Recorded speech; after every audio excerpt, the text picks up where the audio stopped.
Starting at number 10, we have the jinn. According to Islamic theology, jinn are invisible entities who roamed the earth before Adam, the first human being, was created. Now, they were created by God out of a mixture of fire or smokeless fire. There are many types of jinn, including those that can shapeshift, those that can fly, as well as ones that can resemble animals. And now it's been said that the jinn can see us, but we can't see them. And sometimes your pets can see them, so they start acting really strange, and they'd be staring at something, and you're like, what are you looking at? Having no idea that they can see a jinn. Now, what makes this even scarier is that sometimes jinn, depending on how they feel that day, can call out to you, and they can sound like one of your relatives or close friends. Then there's the recording angels. Kiraman Ketibin, or the recording angels, are also another pretty scary thing in Islamic belief. Not that the beings themselves are scary, but what they do can sometimes leave a person terrified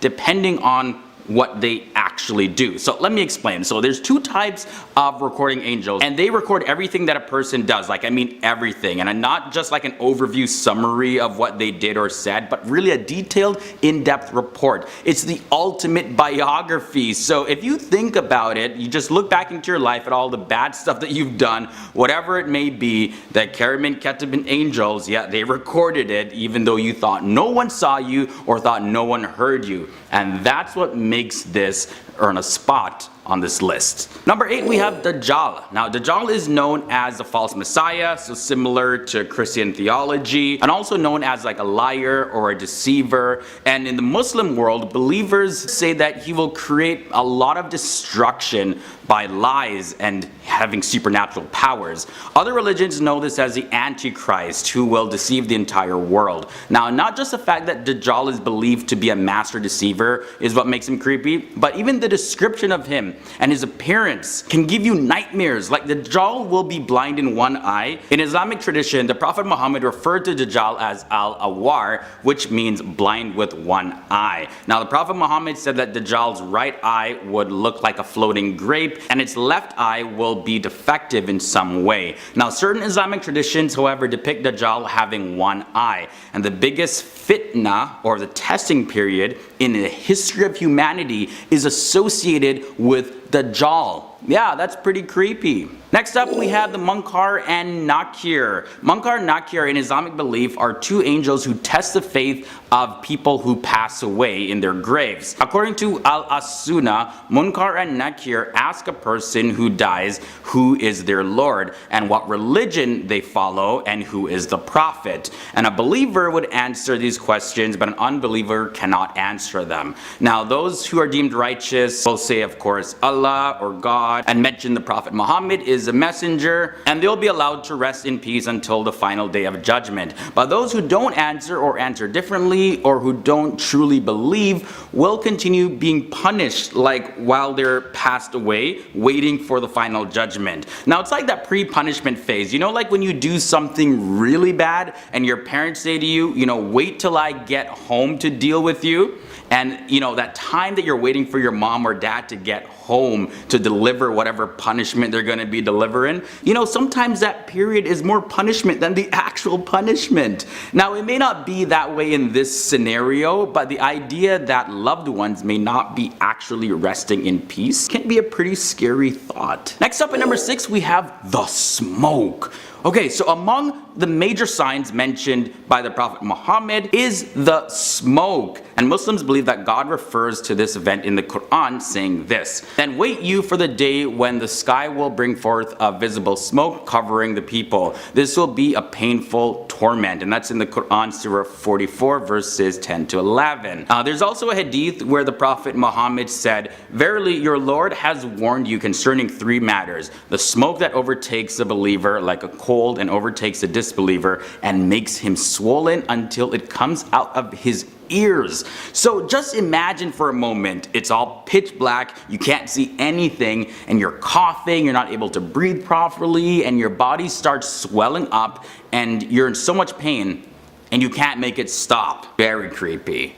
Halfway to number 5, we have earthquakes. So we all know the effects that an earthquake can have, and what makes them so destructive is that no matter what structure you've built on land, it's no match for an earthquake. It definitely will collapse. Not to mention that earthquakes in large bodies of water are known to cause tsunamis. Now in the Hadith Bukhari volume 9 book 88 it says, "The hour will not be established till earthquakes will increase in number." So when you take a look at the stats, between the 11th century to the 18th century there have been 64 earthquakes, right? And in the 19th century there have been 47 earthquakes, and in the 20th century there have been approximately 319 earthquakes, and then in the 21st century there has been approximately 380 earthquakes. So earthquakes definitely vary in magnitude, and not all of them are deadly. However, Muslims believe that we are living in the end time signs right now, since the increase of earthquakes is believed to be a major sign of the end in Islam. Yet no one is certain how much more the frequency of earthquakes will increase, or even how much their severity will increase. Okay, moving on down to number 4, we have the angels of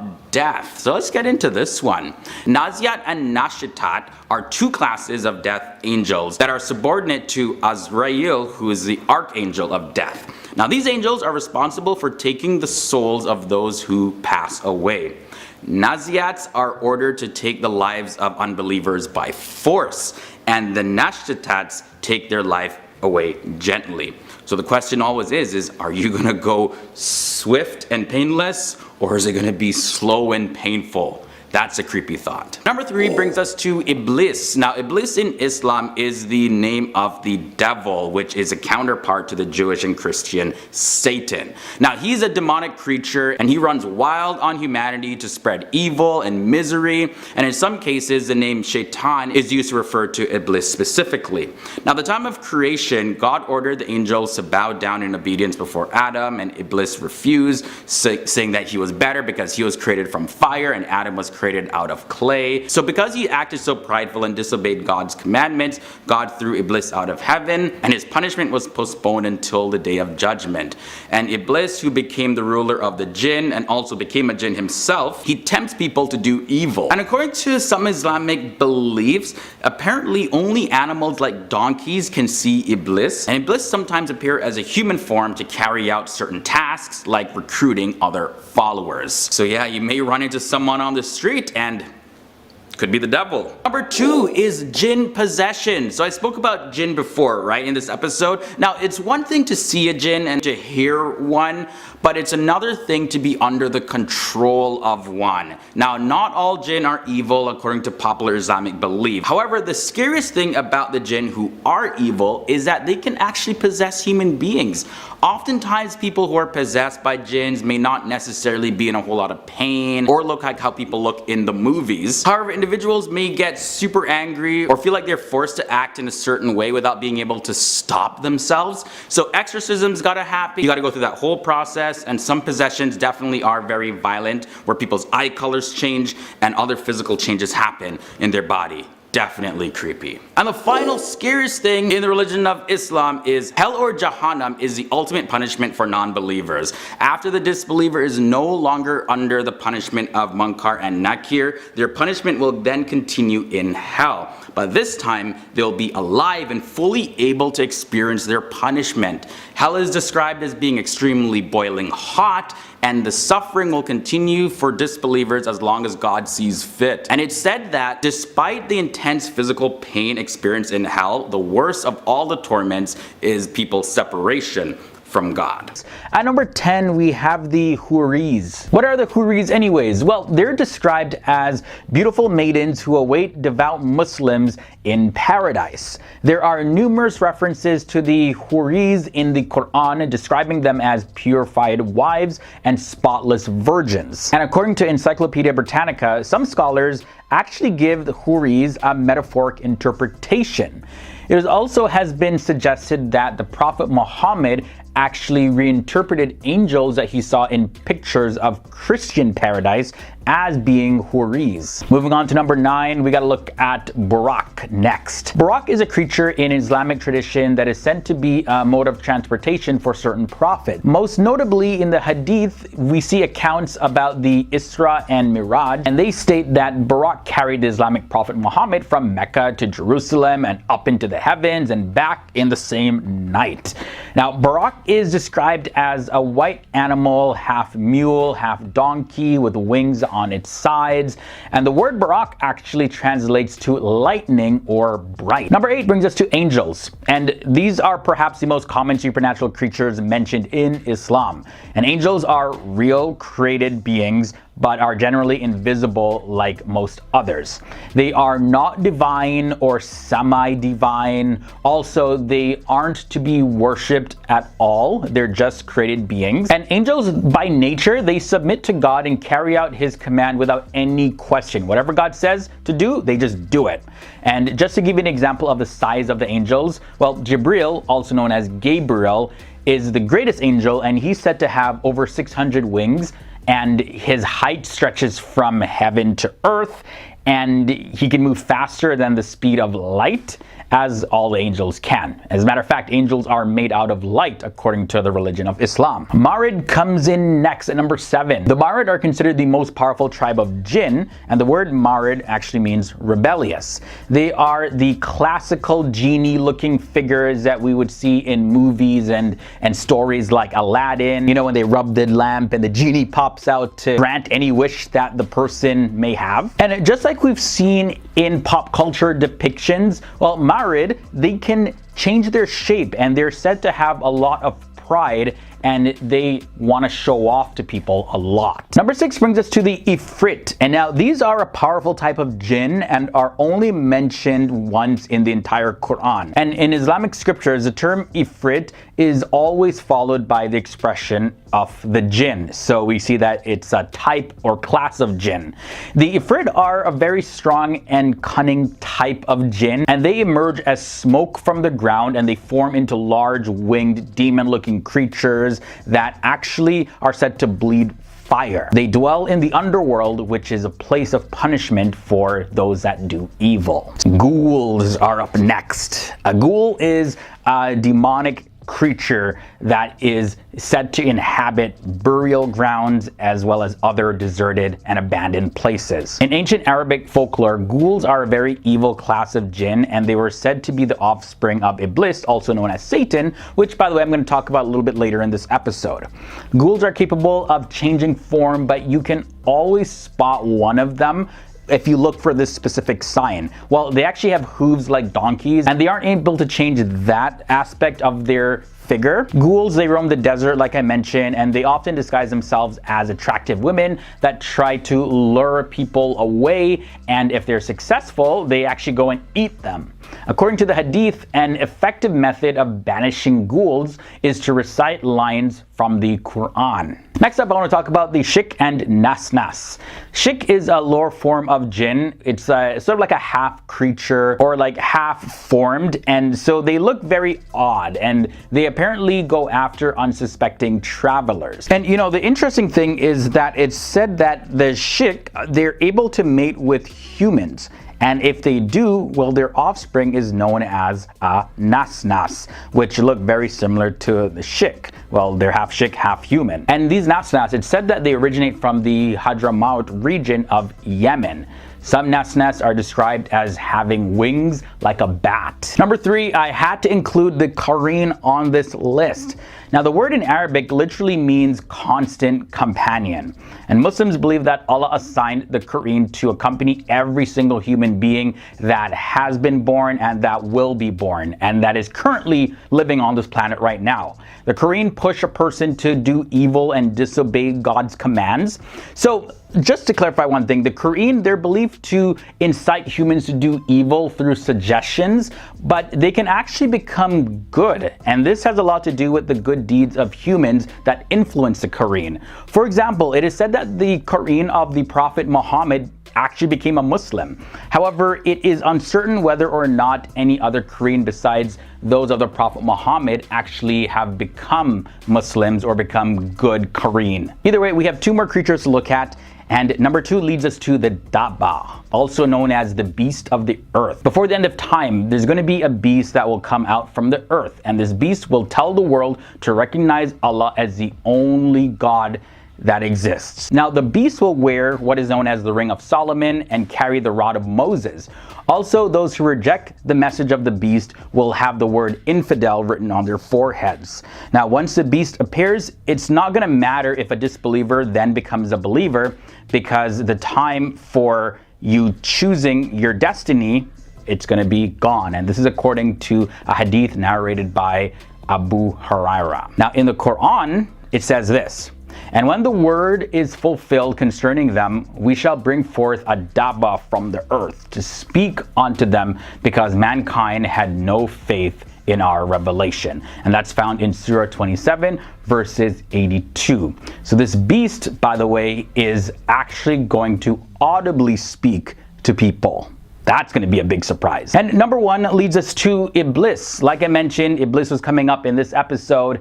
And Iblis in Islam is the personal name of the devil, which is the counterpart of the Jewish and Christian Satan. At the time of creation of the human beings, God ordered all of the angels to bow down before Adam. But Iblis was living amongst the angels, and he refused to bow down because he was made of fire. He's, by the way, a jinn in Islam, not an angel.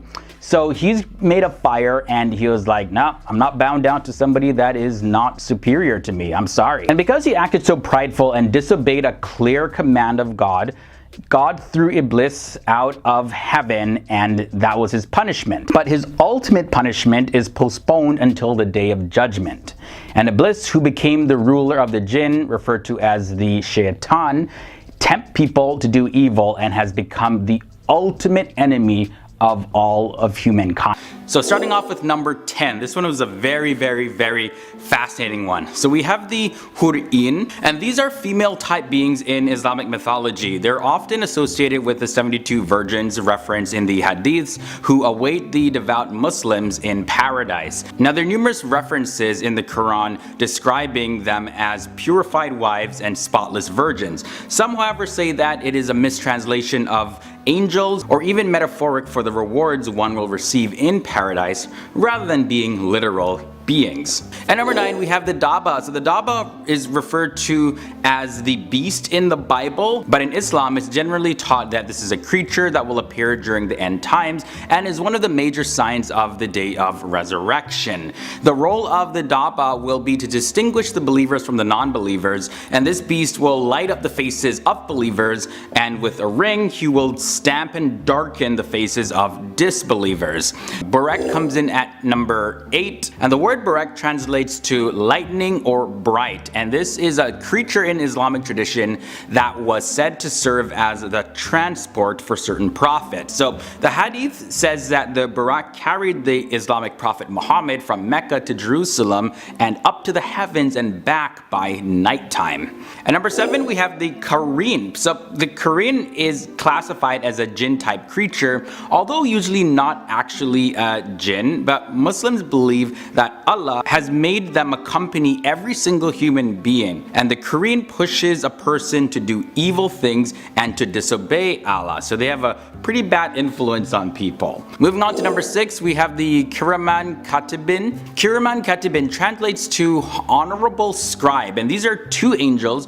called Rakib and Atib that sit on the human shoulders, one on the right side, one on the left, and they literally write every single thing that we do. Good deeds and bad deeds, everything. You name it, they write it down. And on the day of judgment, they will present to God every single thing that they recorded a person doing. We've reached number 5, halfway in. We have the Sheikh. Now the Sheikh is a lower form of jinn, and it's a half creature, or literally only half formed, and so they look very odd. They apparently go after unsuspecting travelers, and the Sheikh is also able to mate with humans, and if they do that, that offspring is known as a Nasnas, which looks very similar to a Sheikh, and I do not ever think I want to see one of those. Not even I think, I know I'd never want to see one of those. Next up we got angels. So in Islam, angels are real created beings, but they're generally not able to be seen or heard by human beings, and they are not divine or semi-divine. They're not God's associates that manage different regions of the universe.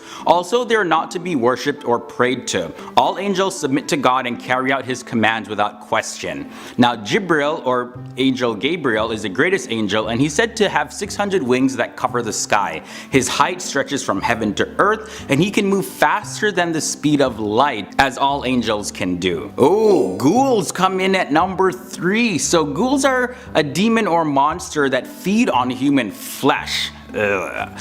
You can find these living in tunnels underneath graveyards, and according to the hadith, an effective method of banishing ghouls is to actually recite lines from the Quran. These guys are vicious, they're just evil and nasty creatures. And number 2 brings us the Ifrit. An Ifrit is a powerful type of demon, and they are only mentioned once in the Quran. In Islamic scriptures, the term Ifrit is always followed by the expression of the jinn. So the Ifrit are a strong and cunning class of jinn, and they emerge as smoke from the ground and form into large winged demon creatures that bleed fire. They're from the underworld, which is a place of punishment for evildoers. And at number 1, we have Iblis. So Iblis in Islam is a personal name of the devil, which is the counterpart of the Jewish and Christian Satan. At the time of creating human beings, God ordered all the angels to bow down in obedience before Adam, the first man created. Now Iblis refused to do this, claiming that he was a much better being since he was created of fire and humans were made from clay. So for acting so prideful and disobeying God's command, God threw Iblis out of heaven, and his punishment, however, was postponed until the day of judgment. Iblis, who became the ruler of the jinn, who are also referred to as Shaitan, tempt people to do evil things.